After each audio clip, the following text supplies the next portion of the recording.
Hi everyone and welcome back. Today, I have a chilling true crime story to share.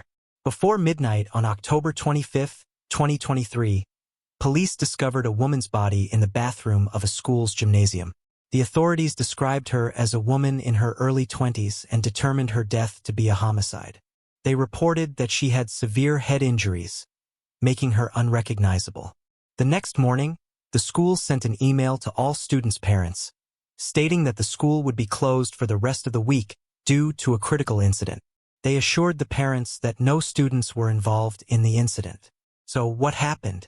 It all began in May 2002, in New South Wales, Australia, when Jamie and his wife Peter welcomed their first child. The arrival of their daughter brought immense joy to her parents and her maternal grandmother, who was immediately captivated by the baby's beautiful blue eyes and warm smile. The little girl brought happiness to everyone around her. The children grew up in a privileged setting along the idyllic coasts with mild temperatures, where the locals knew each other well. Jamie and Peter were well respected in their community, and their daughter, Lillie, became very beloved as well. Later, the family welcomed their second child. A boy named Max. Jamie worked as a water polo coach at a girls' school in Sydney's economic and business district. Lillie attended this school and thrived there. Throughout her school years, Lillie was an outgoing girl with many friends. She was an exceptional student who enjoyed helping her peers with their studies. Her kind nature and willingness to help won her the affection of many. As her younger brother grew up, Lillie dedicated herself to helping him overcome difficulties, always brimming with energy. Lillie was keen to learn swimming and, following in her father's footsteps, took up water polo. She became an accomplished player. By the time she reached high school, she was recognized as one of the school's top students. Between her academic commitments and numerous extracurricular activities, her teachers always admired her versatility and high level of achievement. Lillie joined the school's theater group and enrolled in dance classes. Her dream was to excel in both disciplines, and she soon achieved this goal. Her performances blended dramatic expressiveness with the physical grace of dance.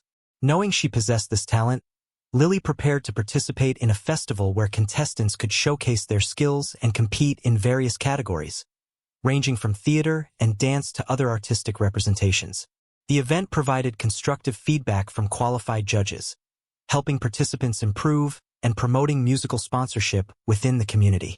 Lillie decided to perform a monologue from William Shakespeare's famous play, Macbeth, infusing it with her unique style.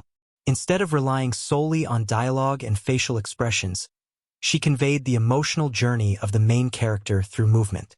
The result was a harmonious combination that captivated the jury and earned her second place in the theatrical category. In the sporting arena, Lillie also earned remarkable rewards, becoming the swimming champion in the under-17 category. Jamie and Peter were bursting with pride for their daughter's achievements. In 2018, at just 16 years old, Lillie passed her learner's driving test, and her parents proudly shared the news on social media. In 2020, during her high school graduation ceremony, Lillie radiated happiness. Intelligent, beautiful, and possessing an independent spirit, she had the world at her feet. She had already decided to pursue a career in the sports world and enrolled at the University of Technology Sydney to study for a bachelor's degree in sports business management. In early 2021, with the start of classes, Lillie took a part-time job as a water polo coach at St. Andrew's Cathedral School. From the beginning, the work experience was much more fascinating than she had anticipated. With her vibrant personality, she transformed the classes into a fun and unique space, winning her students' affection. Her age also played in her favor, making her closer to the group, and everyone felt as if they had known her forever. Part of Lillie's charm as a teacher was her attention to detail. For example, she wrote personalized cards for each student, focusing on their personalities, beauty, and individual talents. It was at this school that Lillie met Paul, the coach and sports assistant. Born in 1999 in the Netherlands, Paul was the only child of a couple with a privileged economic position. The family moved to Australia in 2015, when Paul's father was transferred to Sydney for work. Once there, Paul enrolled at St. Andrew's Cathedral School and joined the cricket team. Over time, He earned the respect and admiration of his peers and was appointed captain. He also actively participated in the school community, contributing to the planning and execution of various events. However, not all his peers had a good opinion of him. Some considered him quite arrogant and were bothered by the way he approached girls, as if all were willing to fall in love with him. After graduating from high school in 2017, the institution offered Paul the opportunity to become an assistant coach for the cricket and hockey teams. He accepted and, at the beginning of 2018, fully took over the role. In his new position, he was attentive and enthusiastic about motivating the students. Under unclear circumstances, Paul returned to the Netherlands with his parents. During that time, he enrolled after completing his master's program to enhance his sports knowledge, Paul gladly accepted an invitation to rejoin the sports department at St. Andrew's School at the start of 2020. Returning to the Australian dream, Paul reconnected with a former school friend, hockey player May. The two young men decided to share expenses and moved into an apartment in Kensington, a suburb located in the eastern area. As part of his duties at St. Andrews, Paul was tasked with welcoming the sports teams of other coaches after their respective classes, which included being aware of their schedules. This responsibility facilitated his interaction with Lillie. In addition to his primary job, Paul joined the field hockey team at the University of New South Wales and also taught at a second institution. Despite these activities, he remained quite a solitary person. On March 18, 2020, due to the coronavirus pandemic, the Australian Prime Minister declared a health emergency and imposed a strict quarantine. The restrictions affected all sectors, leaving Paul not only without anything to do but also isolated from all human contact. He spent a total of 18 months in solitude in a city that, although familiar, felt somewhat foreign to him. Like many people around the world, this isolation affected his way of relating to others to some extent.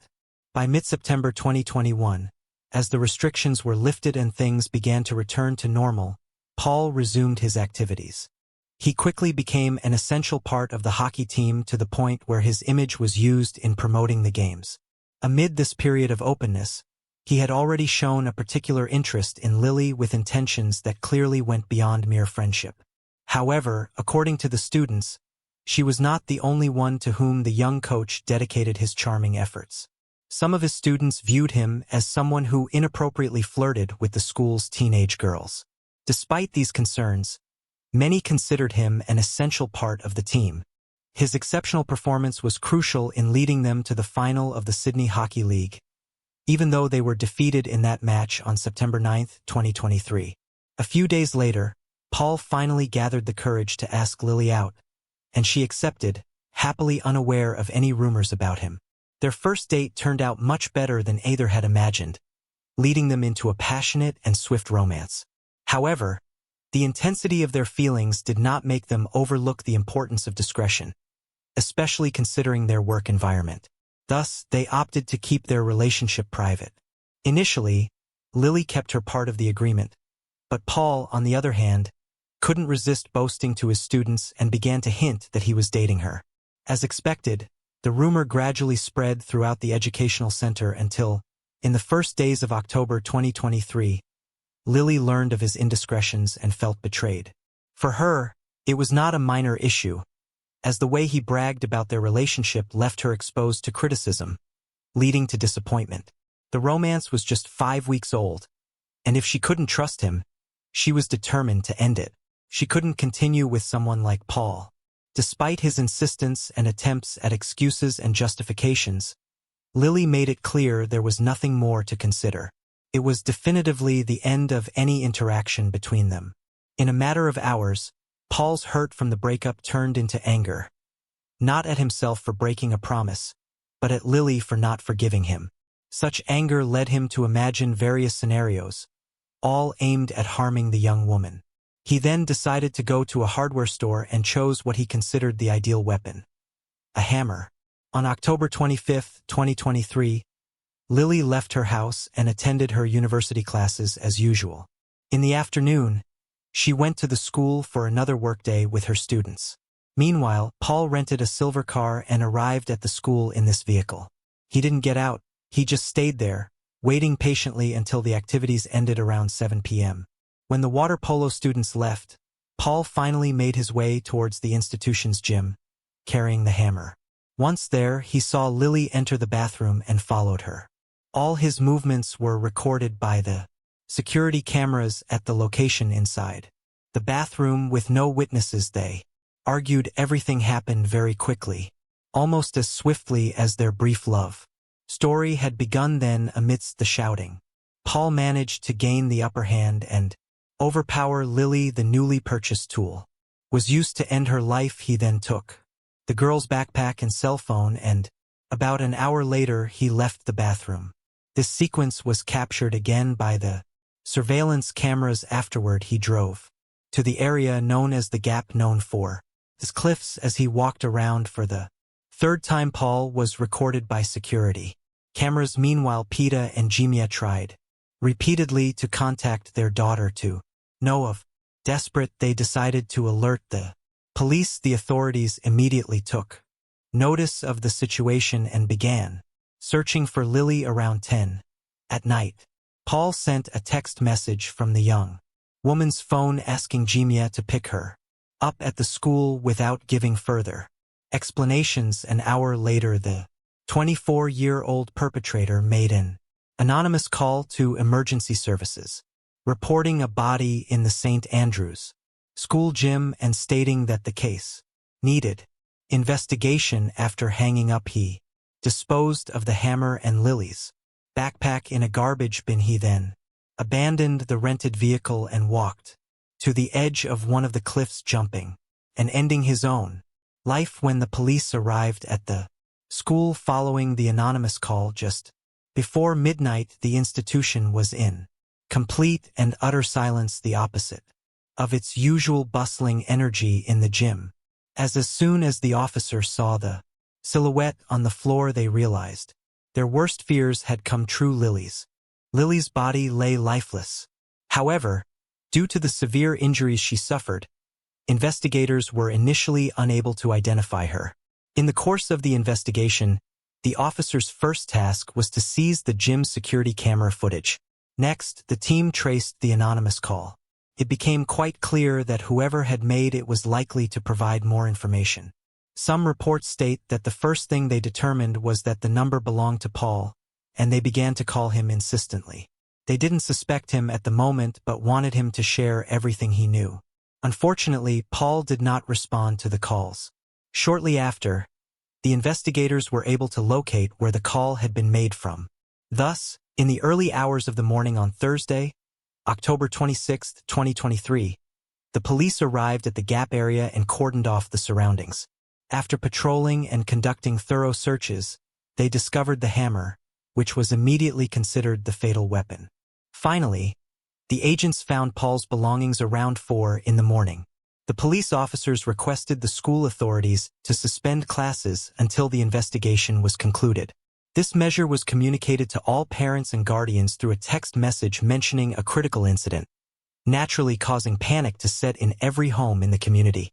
2 hours later, a second, considerably more reassuring message arrived, as by then the school's management had decided to assure that no student was involved in the incident.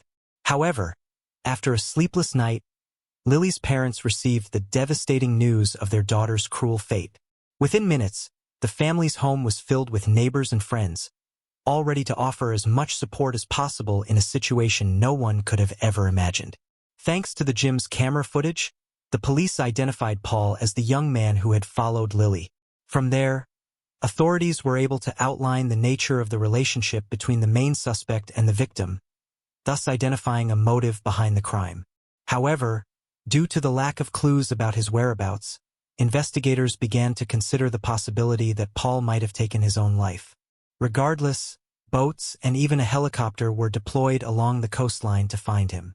Through a statement, the police made the main suspect's name public, indicating that the nature of the injuries made it evident that Lillie had been a victim of homicide. Although it was confirmed there were no previous domestic violence incidents between her and Paul. In the early hours of the next morning, Friday, October 27, 2023, a group of workers was preparing to start their day at a construction site near the top of one of the cliffs. However, they had to interrupt their work almost before it had begun when they were startled by the macabre sight of a body floating near the rocks. They immediately informed the police, who then established a new crime scene there and organized a rescue team to recover the body. The unfavorable weather conditions made the already complicated operation even more difficult. Finally, by noon, the Marine unit achieved its goal with the assistance of a helicopter. The media was informed that the body was of an unidentified male victim, although officers had strong suspicions about his identity. Meanwhile, the remains were transported to the Forensic Medicine Service for a mandatory autopsy. The fingerprints collected were sent to the Embassy of the Netherlands for comparison with their records, leading to the identification of the man as Paul. That same afternoon, in their first public statement, Lillie's family expressed the profound grief they were experiencing. Despite everything, they said they were overwhelmed with immense gratitude for the community's support. Concurrently, given that the police investigation was ongoing, they opted to refrain from further comments. The director of the school also shared warm words of thanks to everyone for the love and support provided during these difficult times. She mentioned that Lillie had always displayed qualities that made her unforgettable. Beyond the pain of loss, it was hard to overlook the fact that the tragedy occurred in a space where minors should feel protected. Aware of this, the school sent a letter to parents assuring them that, in the words of the police, the crime was unforeseeable. In response to the events, access to the gym was restricted for students, while the library was transformed into a walk-in psychological counseling center for students needing specialist help to cope with the impact. Amid the case's impact, a renowned local media outlet contacted a criminal psychologist and expert in criminal cases for an interview to help the public understand the dimensions of the occurred events. When asked about his impression of the facts, he stated that the victim's actions were typical of men with fragile egos incapable of accepting rejection. However, he viewed the young man's relationship not merely as one of anger or hurt but as malicious. He highlighted that there was no spontaneity but a clear intention to harm, something that, in his opinion, was evident from the cruelty with which Paul sent messages pretending to be Lillie asking to be picked up when the young woman was already deceased. Overall, for the expert, Paul had a narcissistic profile with psychopathic tendencies. Paul's parents decided not to repatriate their son's remains to their home country. Instead, they opted to cremate him and scatter his ashes on a Sydney beach. Lillie's funeral took place on November 17, 2023. The more than 500 attendees were asked to wear bright colors and bring flowers, as Lillie would have liked. Perhaps the most emotional moment of the day was when Jamie spoke heartfelt words for his beloved daughter and to all those who had gathered in her name. Although it took Lillie's grandmother some time to express her feelings, she eventually encapsulated her thoughts about her granddaughter magnificently. She said Lillie's brief life was enough to make a difference in many lives. Once again, dear audience, I thank you for your company. If you haven't subscribed yet, I warmly invite you to do so and become part of this great community. This is the Crime Stories. Until our next episode, good night.